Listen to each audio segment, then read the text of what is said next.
All right. There is one particular verse that virtually, I think, every single Christian on the planet can memorize. And of course, I'm leafing through my Bible, so I have it in front of me here. And that verse is the very first verse in the Bible. In the beginning, God created the heaven and the earth. I think every single Christian knows that. And what I'm going to try to do today, and this might seem like an oddball type message because it's not really spiritually oriented or Bible oriented in that sense. I want to take these words here. In the beginning, God created the heaven and the earth. And then the rest of the chapter, of course, after the creation of the heaven and the earth, is about the creation of life. So we got basically heaven, earth, and life. And I want to look at these three aspects from the point of the complexity, the enormity of it all, and realize that it is God that made this stuff. And the God that made this, if he can do this, create the heaven, create the earth, and create life in the complexity and in the form of which he did it, I don't think that any of the problems that we go through, any of the limitations that we have, any of the obstacles that come our way are going to be too hard for him. And so the whole point of today's message is simply going to be to show to the best that I can. I'm not a scientist. I don't claim to be a scientist. And if somebody were to fact check, half the things I'd say, I might get the terminology wrong or I might get the inference wrong. But I'm trying to just lay a broad-based outline here of just how big and how unbelievably complex God is. And he's ours, or technically we're his. It's an amazing thing. In the beginning, God created the heaven and the earth. Let's start with the heaven. The first thing after it says, the very second verse has to do with light. And God said, "Let there be light," and there was light. Just that one little thing, light, the complexity involved in that thing is so astounding and amazing that it defies description. Light travels at the speed of 186,000 miles a second. We didn't know up until the 16th century or so, when Isaac Newton and these guys came along, and Isaac Newton happened to see one day light pass through a prism, that light, the sunlight as such that we see and we're familiar with on a day-to-day basis, is actually composed of 7 different colors. Our eyeballs are only tuned in basically to one of those colors, and that's just what we call light. But there's all different types of light, of which they had no idea that existed before. I'll get back to light in a second because of its complexity and its amazingness. With it has to come gravity. God had to come up, in order to keep everything stable as such. He had to come up with gravity. And it's just, who would have thought that a big mass can exert a pressure so that, everybody understands the concept of gravity. You get on a ladder, and if you lose your balance, you're going to fall, but you're never going to fall sideways. You're never going to fall up. You're always going to fall down. If you're up on top of a roof and you jump off, you're not going to float. You're not going to be suspended. You're always going to fall down. If you take a pen and you drop it, it's only going to go one direction. I can throw it up, and that's going to overcome the inertia of gravity for a moment or so, but then gravity is going to pull it right back down, and down it goes. So gravity and light, just those two things right there, they are amazing in their complexity and in their consistency. You get into the whole subject of electromagnetism. And all electromagnetism is basically, it's the nuclear force that holds all these things together. It holds all the atoms together. Have you ever wondered why? I have a hand here, and that hand is composed of, various fingers and so forth.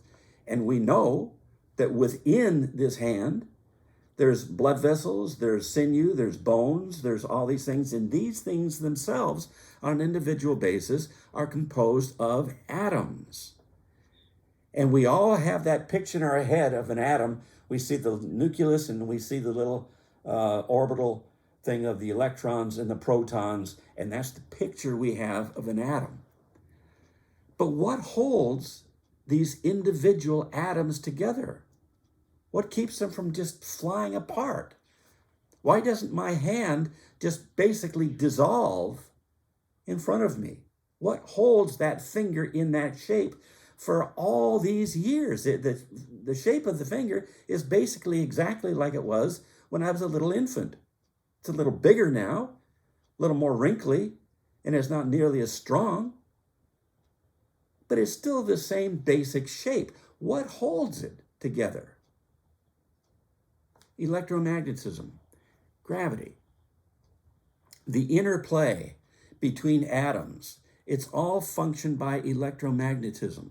And electromagnetism in and of itself, it's that chemical bond that holds everything together, and it's expressed in a lot of different ways. We've got alpha rays, we've got beta rays, which are different. There's gamma rays, there's X-rays. Most of these things we can't see with our eyes, but they're all around us. We are being bombarded constantly, second by second by second by second, by particles that start from outer space. They go through our bodies, into them, out of them, and we don't even know it. By the trillions, we have no idea that this stuff is going on. It's such a small, tiny scale that we just don't feel it. We just don't sense it. X-rays, radio rays, ultraviolet rays, electricity in and of itself. And all these, what makes these different, the gamma ray from the beta ray, from the X-ray to the ultraviolet, it's the frequency of which these things are vibrating.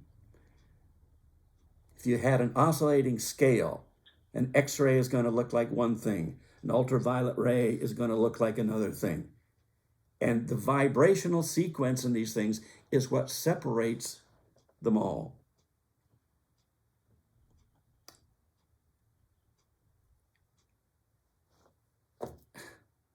The heaven. God created the heaven and the earth. We have a solar system. It used to be in the old days, there was 9 planets in the solar system. Now I guess we just have 8. Pluto got demoted. But the solar system, 8 or 9 planets, all held together by the gravity of our sun. Our sun is 93 million miles away. I'm saying all this stuff not to just bore you to tears with all this scientific gobbledygook type junk. I'm trying to impress upon you the fact of just how strong, how smart, how big God is, the influence that he has in his mouth. When we talk about light, in the beginning, God created the heaven and the earth. The earth was without form and void. Darkness was upon the face of the deep. And God said, "Let there be light." He just said it. It's there. He's not in a workshop trying to figure this thing out. I'm going to take this atom from here and that molecule from here, and I'm going to try to put them together and see what I get. That didn't work. Let me fine tune it. No. He just says, let there be light. Just like he does with all the other aspects of life on this planet. Let the sea bring forth the creatures in it. Let the land bring forth the creatures. Let the land bring forth vegetation. He just speaks and this stuff comes. It's amazing. That's why I'm going through all this, not to try to, like I said, bore you to death with it, but to let you see just how big of a God it is when you lay down at night and you put your head on that pillow or you kneel beside your bed and you say, oh Lord, can you help me with this test? Or Lord, can you help me get along with my boss? Or Lord, can you straighten my wife out and tell her I'm right all the time? Well, whatever the prayer happens to be, you are speaking to an entity that has so much power at his fingertips that it defies description. So we have 9 planets, which we refer to, our little solar system. Solar, because it's the sun, 93 million miles away, in our case, that controls gravitationally these planets, their own little family. Within, or apart from the solar system, we have the galaxy, which ours we refer to and call the Milky Way galaxy. Our planet, or our sun rather, controls 8 or 9 planets. Astronomers say that there is in the neighborhood of, and I'm just going to throw these figures out because they're basically meaningless when you get right down to it on a practical level. The numbers are so staggering. The numbers are so big. And after a while, they just become approximations. They just become a declarative statement. And so a lot of these numbers will seem the same because after a while, the astronomers just have to wash their hands with it because the numbers are so staggering, they can't really put a legitimate figure to it. They just have to lump it in and throw it out there. But they say that there's approximately 100 billion suns in the Milky Way galaxy. Our galaxy. The Milky Way galaxy is only one, they say, of there could be 100 billion galaxies out there. So try to get your head around this. We have a solar system, our 9 planets, circling around our little sun. Our little sun is just one of maybe 100 billion other suns that each might have 2, 3, 5, 10, 15 planets revolving around them. Our Milky Way galaxy is just one, they say, of maybe another 100 billion galaxies that comprise the universe.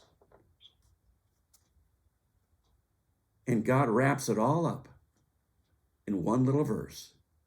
In the beginning, God created the heaven and the earth. I don't think your problem is too big for him. I think if he tried really, really hard and really put his mind to it, I think he can probably come up with an answer for you. Turn to Psalm 147.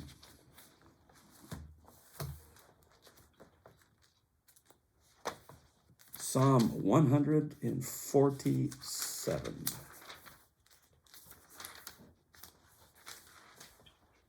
This is an amazing, this verse has amazed me ever since I first read it. Now, we've just gone through the sequence. You've got 9 planets around our sun. You got maybe 100 billion suns in the Milky Way galaxy. You got maybe 100 billion galaxies in the universe. That number of stars in there now, forget it. What's 100 billion times 100 billion? I don't know that your page has enough zeros for it. Psalm 147, verse 4. He, this is God, he telleth the number of the stars. He calleth them all by their names.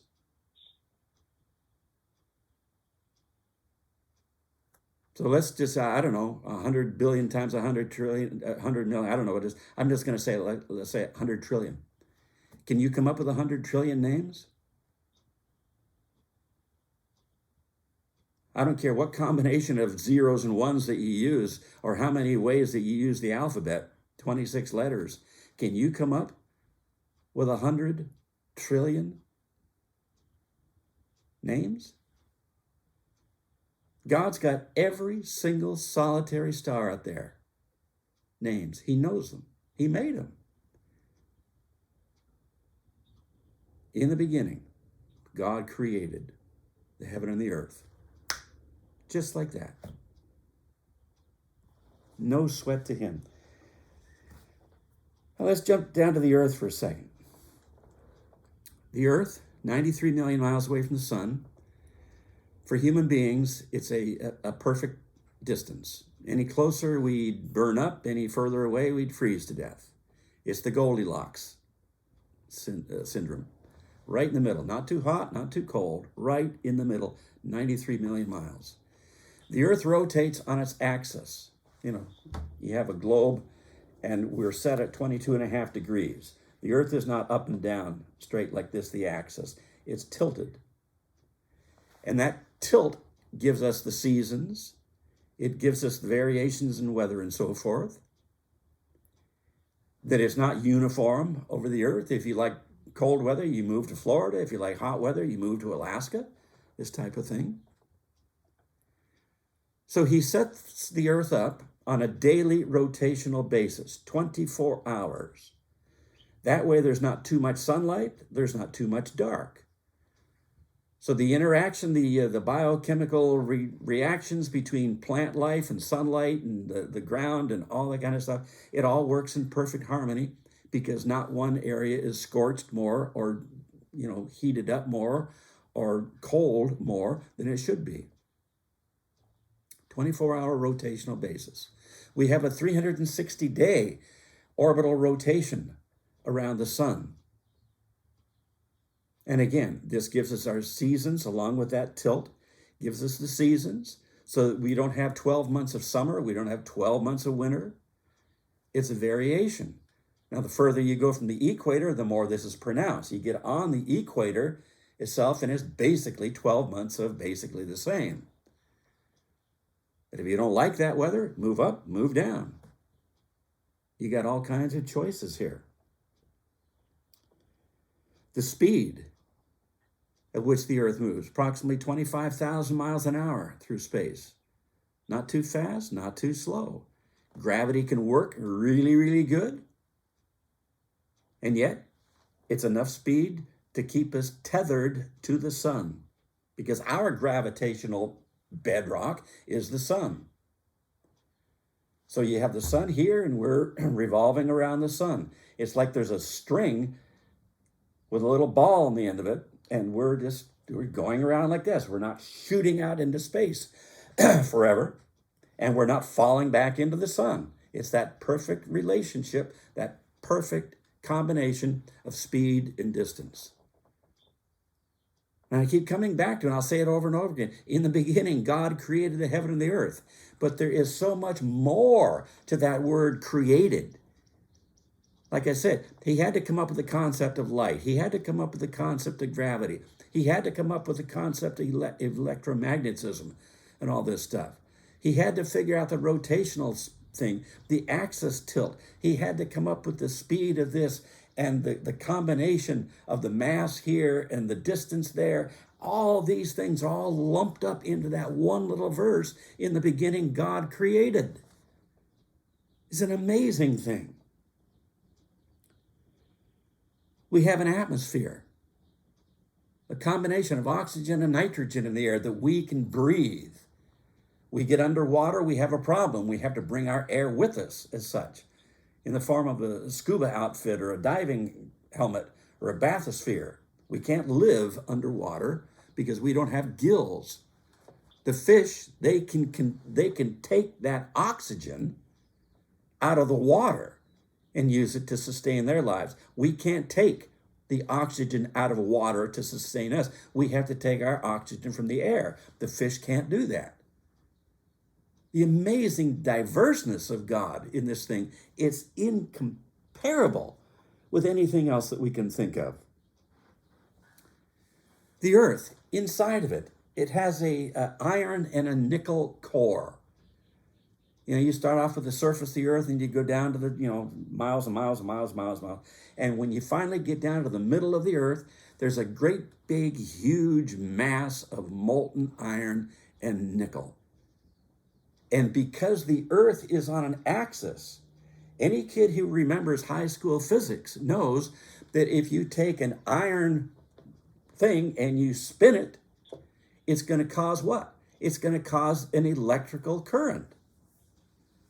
And so from both the North Pole and the South Pole, you have this electric shield, this electric current that goes out, and it causes a big shield around the earth. You got one from the North Pole, you got one from the South Pole coming out. And it's because of the spinning rotational aspect of the earth with this iron nickel core in there that causes this electromagnetism that causes the magnetic poles, and the magnetic poles are set up there to protect the earth from the solar winds and solar radiation that is in the universe. The sun, it emits good rays, the sunlight of which we need for photosynthesis, for vitamin D, for to make us tan and so forth. All these are good aspects of the sun, but it also pours out a bunch of junk that we don't need. And so the magnetic poles are set up to protect the earth from these bad solar radiation and cosmic winds. It's an amazing thing. Evaporation. God had to figure out a way to basically water this earth. Well, he's not making new water all the time. He takes the water that's here, he recycles it.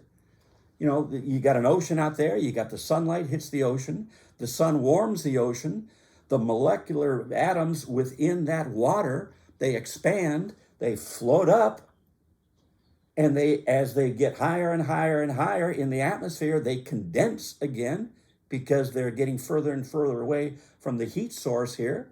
So they rise, they condense, they form water up above the atmosphere in the form of clouds. The wind shoves the clouds around and it deposits the water where God figures it needs it the most. In the beginning, God created the heaven and the earth. Those 10 little words are so profound. They're so majestic. And it just makes God look like an absolute genius.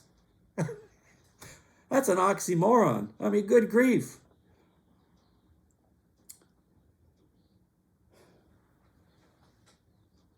The sunlight, storms, wind, all the reflective portions of the earth, they're different in their level of reflectiveness.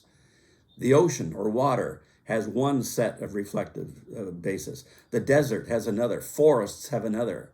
Every kid knows this, that when you're walking around in the grass barefoot, your feet feel one way. As soon as you step onto that hot asphalt on the driveway, it feels like another thing. Get in the hot sand going to the beach. You're in the car, you get out there, you take your shoes off, you're on the sidewalk, it's one thing, and then you hit that hot sand and you can't wait to get to the water to cool your feet off. So all the various surfaces in the earth have a different reflectiveness or a different heat absorption. And so the sunlight, as it's pouring down, some parts they're reflecting heat up, and as the heat comes up, it forms a vacuum down here because hot air will rise, and you've got like a little mini vacuum. Cold air rushes in. That movement of air coming up and air coming in now begins to swirl. That's what Jesus said. You can't tell where the wind is coming from Because 1 minute the wind's coming from here, the next minute the wind's coming from there, the next minute it's coming from behind you. It's on a constant swirling basis because the sun, as it beats down on the different reflective patterns, some air mass is moving up, cold air is massing in, and now we have weather. Amazing. The water goes up, the water condenses, the water comes back down. Now we've got our water supply all factored in. In the beginning, God created the heaven and the earth. Life. This is, I could spend a month on this one. The human body is so complex. It is so fearfully, wonderfully made. It is just absolutely incredible.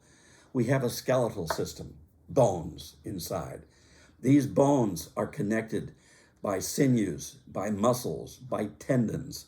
So, I can move this elbow, I can move this arm like this because I can feel the tendons working in the bicep area.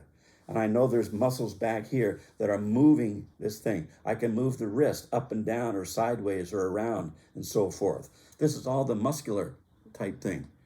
We have as I said, the sinews and the tendons and the muscles, all that.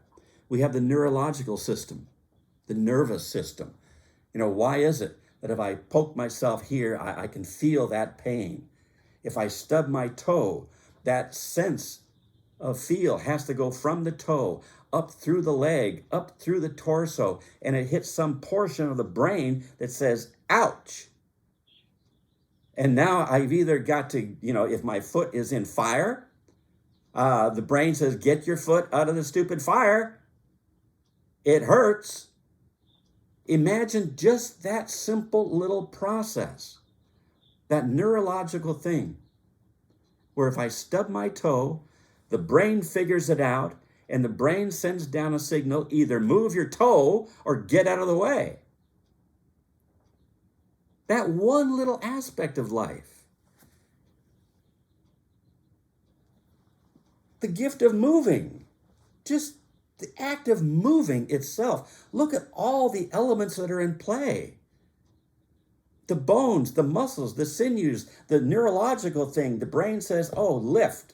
And the arm goes up. I don't know what that process is, but it works. It's amazing. The glandular system. You got all these little glands. You got, some in your throat, you got some in your brain, you got some around the middle of your torso and so forth. And these all have specific jobs. They secrete hormones. And the hormones do a million different things. The hormones will tell your body how big to grow, how fast to grow, where to grow. You got others that control the sugar or the blood chemistry within the blood. Too much sugar? The pancreas says, I need more insulin. And so the pancreas says, okay, here's the insulin. And so the insulin gets into the bloodstream, the sugar level goes down, and everything is all status quo and hunky-dory. Until you overdo or you go into diabetes or something, and now you have to have help. I have to take insulin now to control the blood sugar level of that chemistry. My pancreas doesn't do it now. Absolutely amazing type thing here. All these hormones that act and react and combine with each other. Every single teenager on the planet knows about hormones. You go from that stage of adolescence into, preteen and then teen, and then finally you get out of that stage and you get into the young adult and the adult, and you think, oh, thank God I'm out of that stage. Because as those hormones are working and they're changing your body, and they're growing certain parts and certain things are happening, all of a sudden guys have hair coming out their chin. Now you got pimples and so forth coming out. The body is in the process of changing. Now, one day you can't make a kid, the next day you can make a kid. All these things are all hormonal, and they all work in sync with each other. It's an incredible thing. The eyes. What's going on with the eyes there? I have light. And again, we can only see certain types of light. Others we need x-ray machines, or we need to put on special goggles and so forth. But just the regular eyeball itself, it takes in light. That light goes past the cornea, in through the vitreous. It hits that retina on the back of the eye, that little ultra thin membrane with all the rods and the cones and so forth in it. And then it goes from that somehow to the optic nerve, which is someplace in your brain. And your brain sends back a signal that says, oh yeah, that's a dog. Or oh yeah, that's a pigeon. Oh yeah, that's your wife. Oh yeah, that's a pretzel. And your mind can process all this stuff instantaneously. And it all comes because you have the access of light coming into the eye and hitting that retina, going through the optic nerve into the brain. And then the brain sends back a signal and you can respond accordingly. If it's a spider, boom, you're going to run or smash it or squish it or something. If it's your wife, you might grab her and give her a big hug and a kiss. It all starts with light coming into the eye. So you can figure this stuff out. The ears, what's with that? You got vibrational stuff that's in the atmosphere. It hits and collects in the ear. It goes through, and there's a membrane in there. And that membrane will vibrate at a certain frequency. A gunshot, it'll vibrate one way. A little bird singing, it's going to vibrate another way. Someone's voice is going to vibrate a different way. So we can distinguish the various sounds because of the way they're vibrating on that little membrane, which now triggers that little anvil and the stirrup, and all that stuff is going back and forth in there. And again, it gets processed into the brain, and the brain says, oh, that's a gunshot, or oh, that's a dog barking, or oh, that's a baby crying. It's amazing. This is the God that you pray to. This is the God that you want to get you out of trouble. This is the God that you want to associate with. He makes all this stuff, boom, like that. Blood chemistry. You got red cells, you got white cells. The red cells are carrying the oxygen throughout the body, and they feed every cell within your body. You get hurt. What happens? The white blood cells go and kick into action. So you get an infection and it hurts, and you see all that little red or the pus or all this stuff coming out. That's the white blood cells just killing themselves by the millions to try to heal and to protect your body. When you get a cold and your snot coming out and phlegm coming out, all these are the dead carcasses basically of the white blood cells that have poured into that area to try to heal you or to keep you safe. And so we expel it by, blowing snot out or blowing our nose or whatever it happens to be, or spitting. Just, that's it.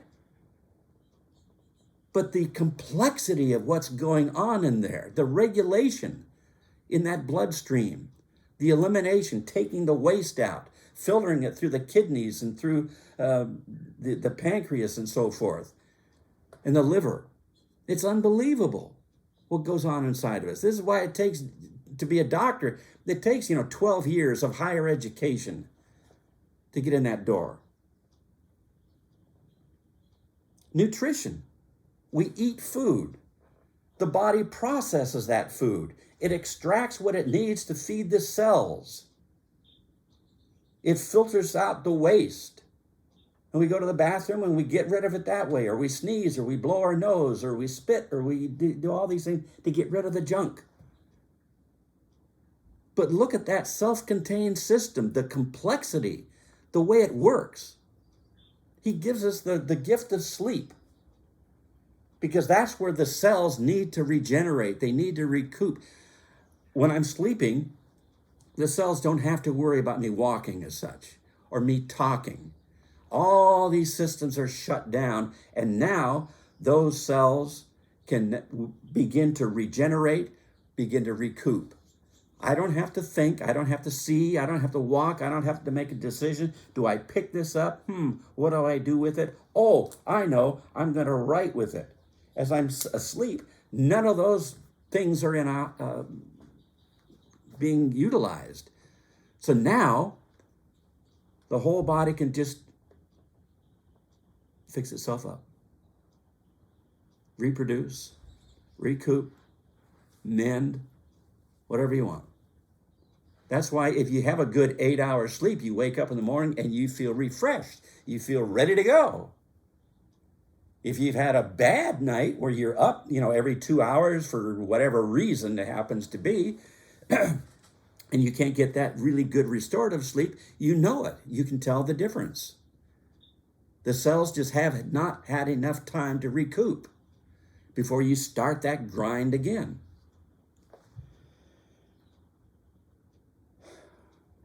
Let me just wrap this whole thing up here, because I don't know where to stop on this kind of a thing.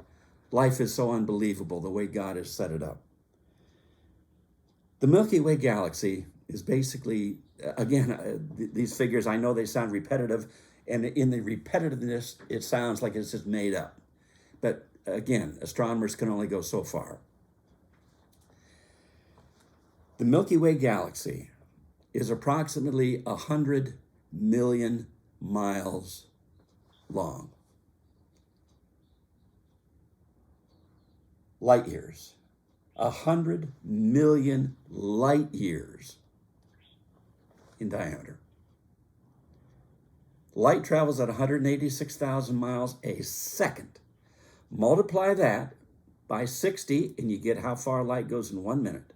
Multiply that by 60 again, how far it travels in 1 hour. Multiply that number by 24, that gives you 1 day.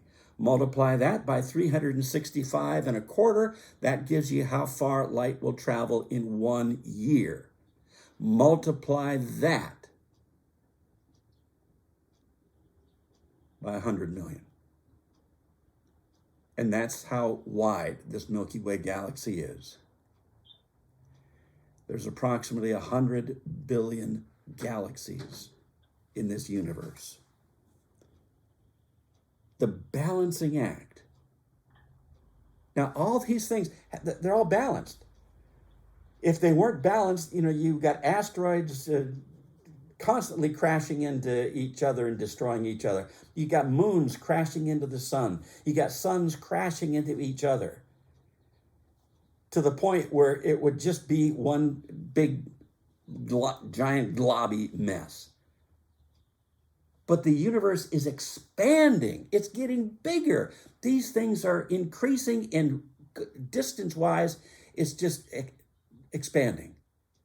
Monster time out there. Who keeps this all together? The atoms in my little finger are incalculable, the number. My body, wow, it's a lot bigger than it used to be. But how many atoms are there in this planet?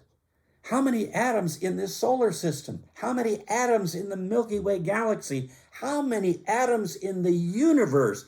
And it's all being juggled by the one that you say, Lord, I lay me down to sleep.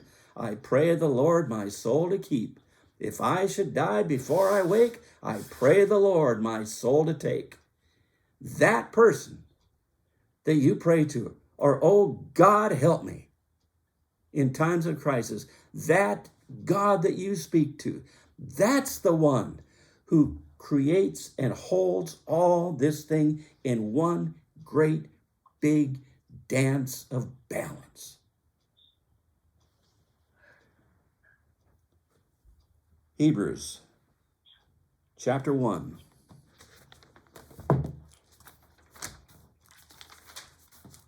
This is one of my favorite verses. Hebrews chapter 1. Look at verse 3.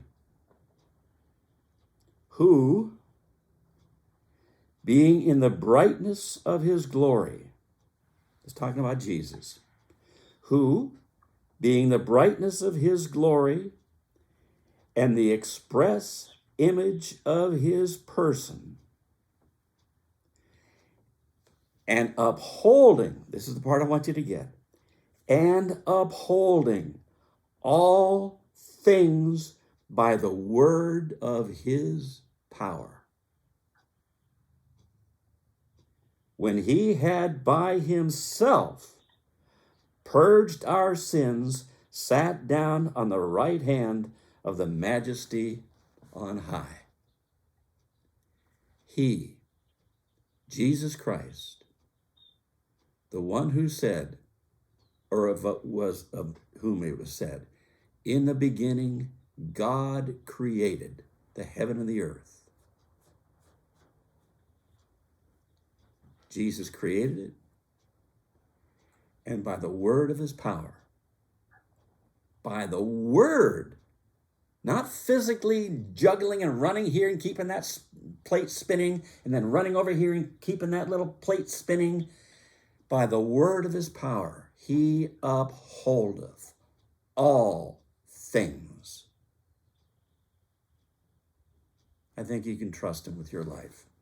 I think you can trust him with your problems. Heavenly Father, sometimes in my heart, after I've, researched and put this little message together like this, in some ways, I'm almost intimidated to come to you. I know you invite us to come. I know you love us. I know that we are your children. I get all that. But at the same time, the majesty, and this is what I think sometimes we Christians just take for granted, or we don't even contemplate. The magnificence of your glory, the unbelievable sheer power that you possess. It is so overwhelmingly intimidating that sometimes I do feel inadequate to come to you in prayer. I mean, what do I bring to the table? Nothing. Nothing in my hands I bring, simply to the cross I cling, as the song goes. I bring nothing to this discussion. In the beginning, it said, you created the heaven and the earth. You uphold all things by the word of your power. Father, I've trusted you with my life. I've trusted you with my soul. My biggest problem now in life is trusting you with my day-to-day. That's where we have the wheels fall off. Yeah, we know that you create the world, but boy, can you get me out of this jam? Yeah, we know that you created this, or you keep this stuff going. But boy, I don't know if you can help me with this problem. We got mortgages to pay. We got medical bills to pay. We got this, we got that. Oh, I don't know if you can take care of that one, Lord. And this is where the wheels fall off for us. Yeah, can you create a world? Yeah, in your sleep. Can you give me another paycheck? I don't know. God, help us to get our priorities straight. Help us to realize that when we say that you are God, we mean that in the fullest sense of the word. And when you have told us, come unto me, all ye that labor and are heavy laden, I will give you rest. God, help us to understand that. When you said, yea, though I walk through the valley of the shadow of death, I will fear no evil, for thou art with me. God, we have no problem understanding the creation of the heavens and the earth. But Lord, we have a problem in wondering if you can take care of us day to day, moment by moment. God, help us to get our heads straight, open our eyes, open our hearts, and forgive us. In Jesus' name.